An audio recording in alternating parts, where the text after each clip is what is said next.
All right, Yanshu is here. Okay, I Hey, think GM, hey, GM, guys. GM everyone. I think let's get started. I will do a very quick introductions before I pass the mic to Edgar. So GM Biotech everyone, welcome to another sessions of Ecosystem Spotlight.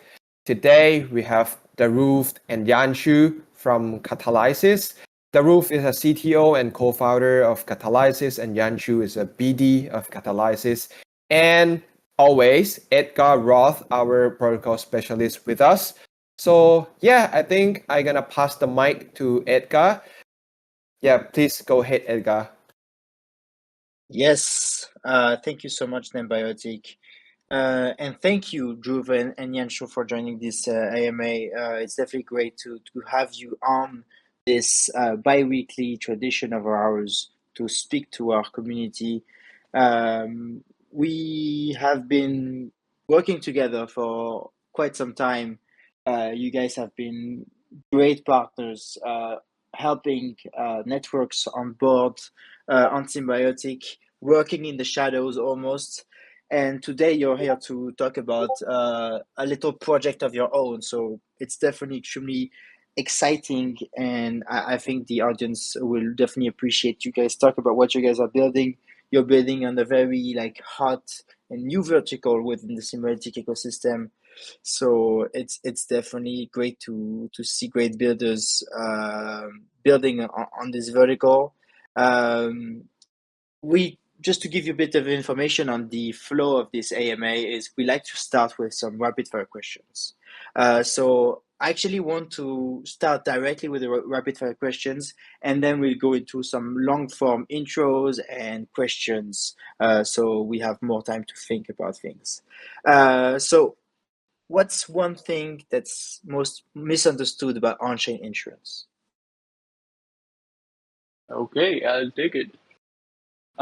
People think it's TradFi insurance on chain, but I would say it's actually a new primitive, which is programmable, parametric, and risk sharing, not risk transfer, like it works in traditional insurance.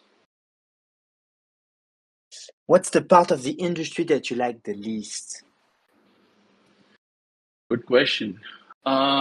Actually, everyone is chasing hype and short termism instead of building sustainable business and sustainable rails. Okay. If you weren't, if you were not building in crypto or DeFi, what other industry would you be working in? That's an interesting question. Me personally, I would be in manufacturing, building real world Oh, systems at scale where efficiency, coordination, and risk management matters a lot. interesting. What's one company you admire but would never work for? There's one crypto company that I really admire, and that's Binance. Binance has done a lot of work for crypto users, insane scale and execution. But I personally wouldn't thrive in a centralized environment. So, yeah, that's the reason. Interesting. What's the biggest L you've taken on chain? Biggest L. Yeah, this one is What's the interesting. biggest loss? I sold my Celestia airdrop way too late because I staked it, and the unstaking period was too long, and it got dropped by 60% until I got my funds back. Learned the importance of liquid staking the hard way.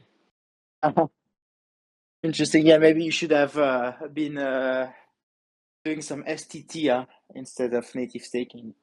Yeah, Okay, yeah. interesting. Well, Dhruv and Yanshu, I would love if you could introduce yourselves and tell us a bit more like what Catalysis is. Okay. Hey Edgar, thanks for having us. Really excited to be here on Symbiotics Town Hall to share what we are building. I'm Dhruv, I'm co-founder and CTO of Catalysis, and with me I have Yanshu from our BD team. Yanshu, over to you. Hey guys, everyone. Thanks, Edgar, for having us here today. And yeah, excited to be here. Some people are busy in token right now, and some are recovering from Korea. But it's an exciting season. So yeah, personally about myself, I've been working in crypto space for over 3 years. Been working in especially in staking industry, and restaking was quite early to restaking. And yeah, really appreciate what you guys are building, and excited to build on top of this primitive. And yeah, as part of Catalysis, again, like it's we are building the first on-chain risk coverage layer, which is purpose built for institutions, and which is powered by the restake security from Symbiotix. And the way we think about it is simple: that restake collateral is powerful resource, and with our this new architecture, which we'll be uncovering in the coming few in this space, and which is the goal. And Dhruv here, our C2, he has a better understanding, and he'll walk us through the curveball architecture. But this primitive is really powerful, and the curveball architecture is what lets us transform the raw capital or the restaked assets that we have on Symbiotic into these programmable risk coverage capacity, I would say, that can backstop lending markets, stable coins, RWA, and different private credit lines across the on-chain space. And yeah, so again, yeah, we can move forward. Super cool. Super cool. We'll dive into more details like very shortly. I just want to kind of remind the audience that you guys were like huge providers for other networks previously. That you guys were like essentially like an SDK that other networks could be using, and you've been actually like heavily building on the shared security slash restaking narrative or segment of the ecosystem for a long time. So my question to you is essentially like, why did you want to essentially like operate this pivot and build specifically on the insurance vertical? Okay, I'll take this one.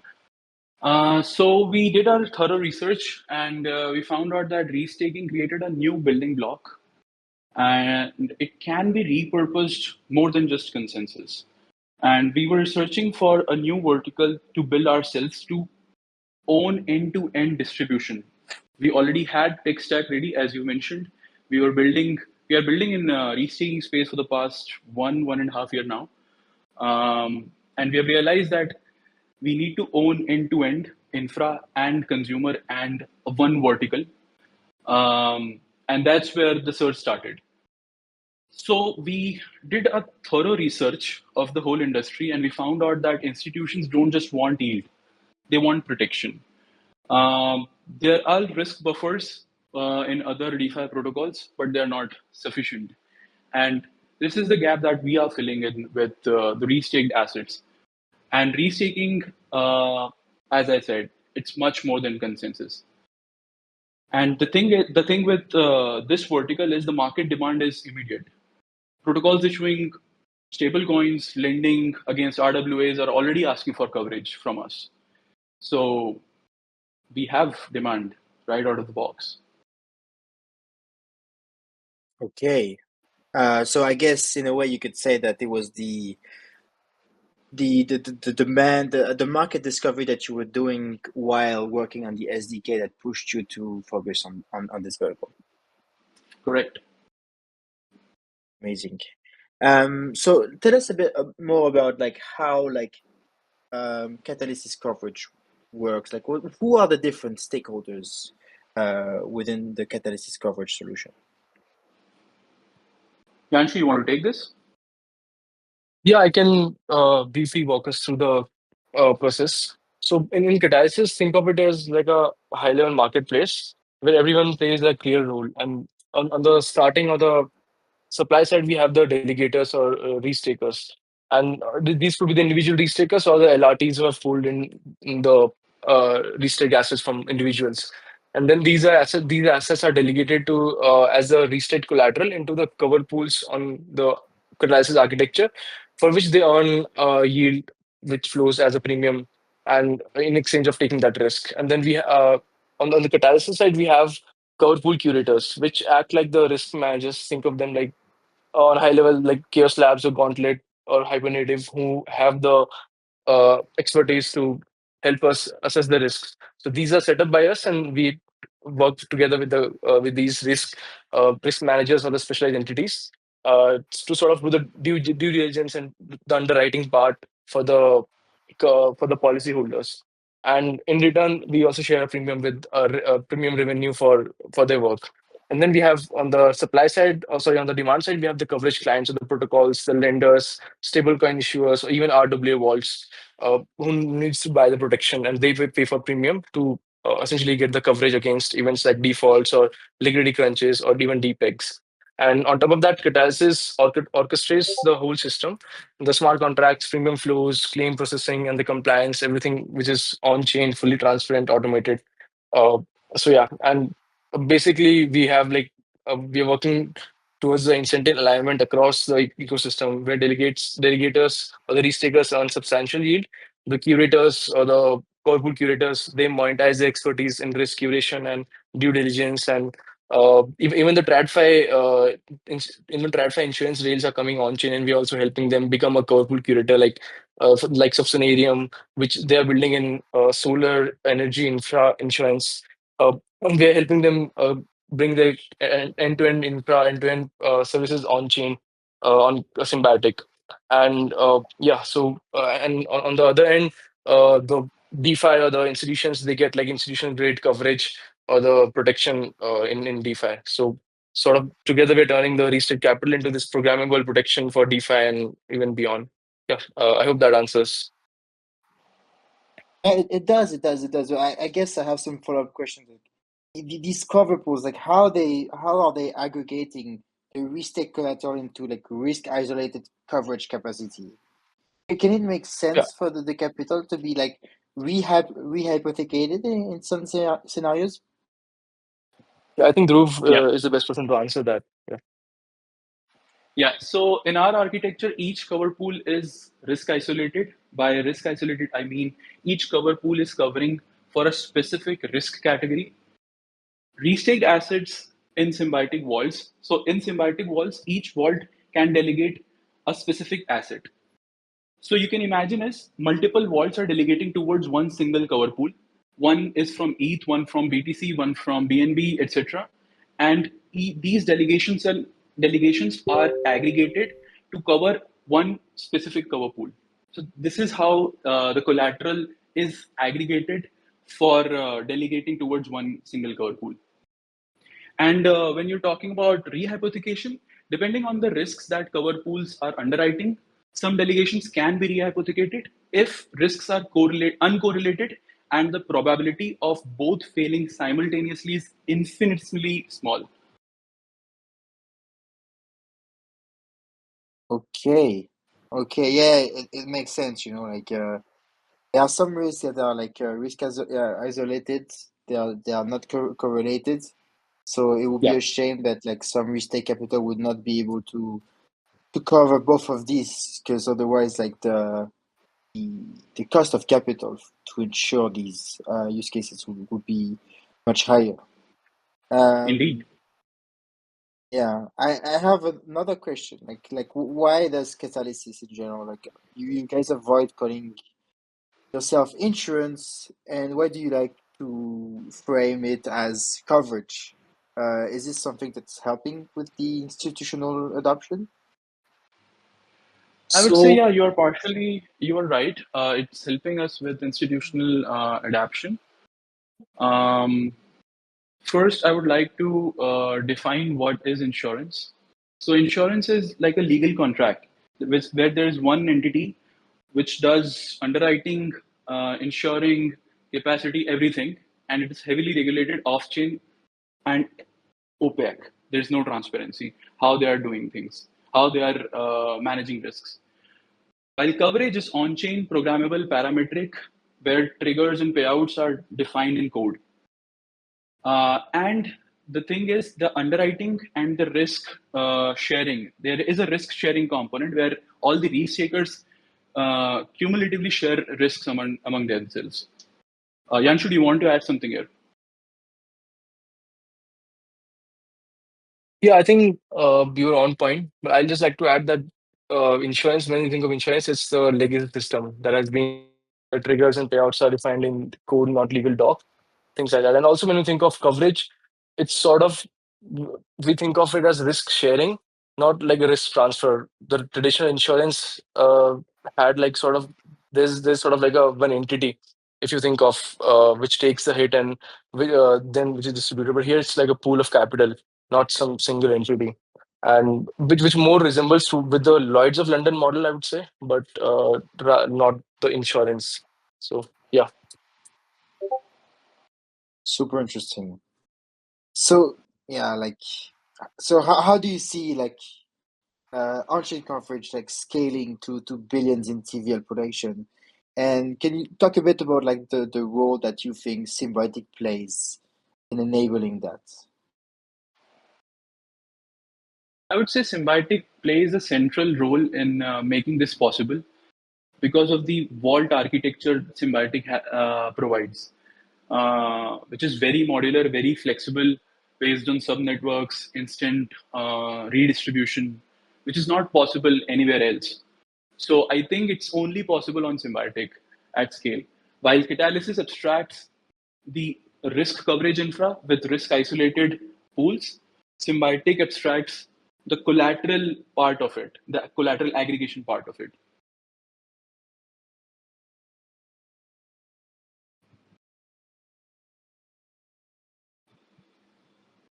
Okay.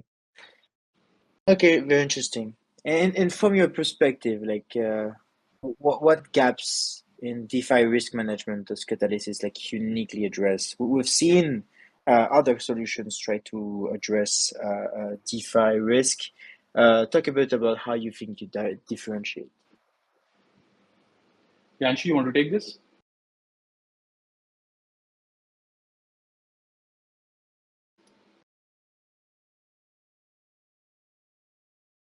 Yeah, I think yeah, I'll let you go ahead. Yeah. Okay. So most of the DeFi is not covered. I would say 0.5% of all the DeFi TVL is actually protected. But the thing is, institutions are here and they need protection. Uh, the problem with DeFi is each DeFi protocol has some sort of safety buffer inbuilt in place inside the protocol. Like Aave has safety, scalable, programmable risk management in place for institutions to come on chain. Super nice, super nice. Yanshu, Drew, thank you so much for answering these long form questions. I will let Nembiotic manage the audience's questions. I might have more by the end of the session. Thank you so much, Edgar. All right, I think this is a very, very insightful session. So thank you so much, Daruf, Yanchu, and Edgar for sharing a lot of insight about Catalysis. So there are a few questions from the communities. So let's get started from the first question from Trung Roast. The question is, how do cover pools differ from traditional insurance pools, and why are they better suited for DeFi? Yeah. They're better suited for DeFi because they provide direct integration to DeFi protocols. So if someone wants to buy the insurance or coverage, they can directly use their own interface that they already use for interacting their DeFi protocol. I hope And that each cover pool, answer. Yeah. yeah, Yep. one more thing. Each cover pool will be managed by a risk manager. So there is active risk management in place, which consists of risk monitoring, dynamic premiums, scaling the capacity, etc. Thank you so much. I hope this answer your question, Trung Roast. So another interesting question from Lynn. So the question is, in moments of correlated risk event, like a major protocol exploit, how does Catalysis ensure cover pools remain solvent while still protecting institutions? And do you see programmable risk coverage eventually extending beyond institution to retail users? So, good question. I would say, first of all, uh, the whole insurance product, why insurance product is institution centric and not retail centric, because institutions do care about protection. They can Mhm. sacrifice some part of their yields for insurance, for protection, and they don't understand the intricacies of our world, our DeFi world. While retail, which is from our market research, retail cares very less about insurance because retail needs yield. So that's where institutions are at the forefront for the insurance market. Have I Mm, answered the mm, mm. question? Yeah, I think that is a very good answer. Thank you so much. Another question from Naravihan.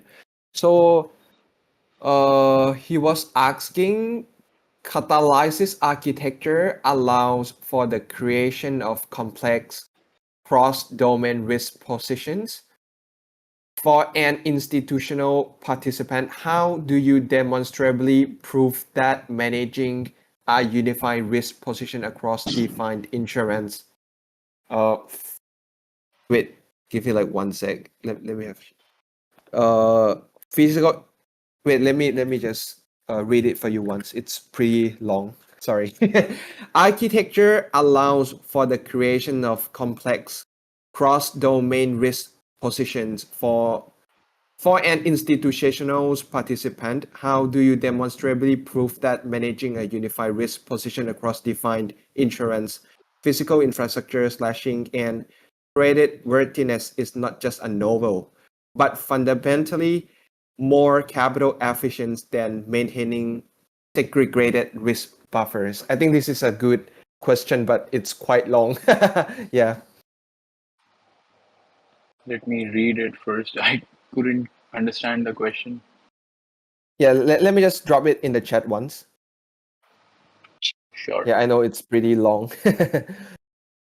Yeah, I think from the high level of what I got, the idea that he wants to basically understand that how come the unified architecture of cover pool or catalysis, where we unify the non-correlated risks, is more capital efficient than the segregated pools or the I think the buffers that these protocols have, like Aave has its own. So how is it better to have like one unified sort of pool like catalysis, which does it rather than having each protocol having its own buffer? If I'm not wrong, is this something? Mhm. Yeah, I think so. I think so. Yeah. Yeah, Yeah. By interesting. it relates to the question that Edgar also asked about the rehypothecation. So if we have multiple, let's say three insurance policies Trade routes you can ensure, like let's say something going from like a copper wire or something going from Chile to Peru, so on and so forth, with protocols like Spice. So they're building a core pool architecture with us. So these are things that we enable, like we provide this infrastructure, but even the traditional insurance companies or even different RWA issuers can come and get insurance as well. So I hope that answers it. And yeah, if Dhruv, you want to add something on top of it, please feel free to. Yeah, I think you have rightly mentioned all the points.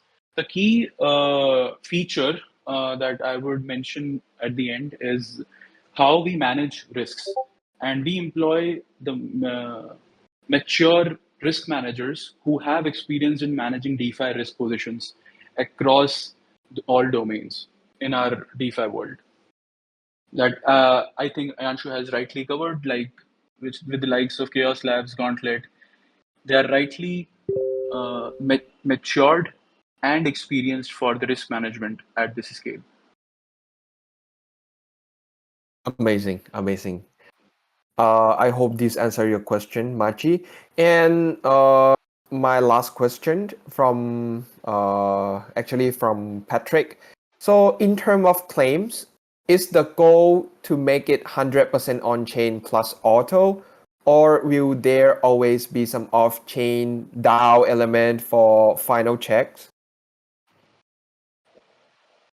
Short term, on chain, objectively verifiable. Long term, anything, everything. I see. I see. All right. I think, yeah, we are running out of the time. So I think that's all from my end. Not really sure. Edgar, do you have anything else? Yeah, maybe if I had like one question to ask is we already have like risk curators in the Symbiotix ecosystem. The Catalysis solution seems to have also curators, like cover pool curators. Do you think there is like a risk that there might be some overlap there? Would it be bad if a risk curator is also cover pool curator? Would it have to make sure that uh, a risk curator in Symbiotix is not like delegating to a policy managed by a cover pool curator? How do you feel about that? Is there a risk or not? I don't think there's a risk if a risk curator is covering their own risk with while being vault curator on the Symbiotic side. And yeah, there's definitely some overlap between DeFi curators and risk curators because they are also actively managing their DeFi positions and also assessing risks across the DeFi protocols. Yanshu, do you want to add something here? Yeah, I just like to add that these cover pool curators are I think there's a mismatch. These Catalysis is the one who deploys or manages these cover pools.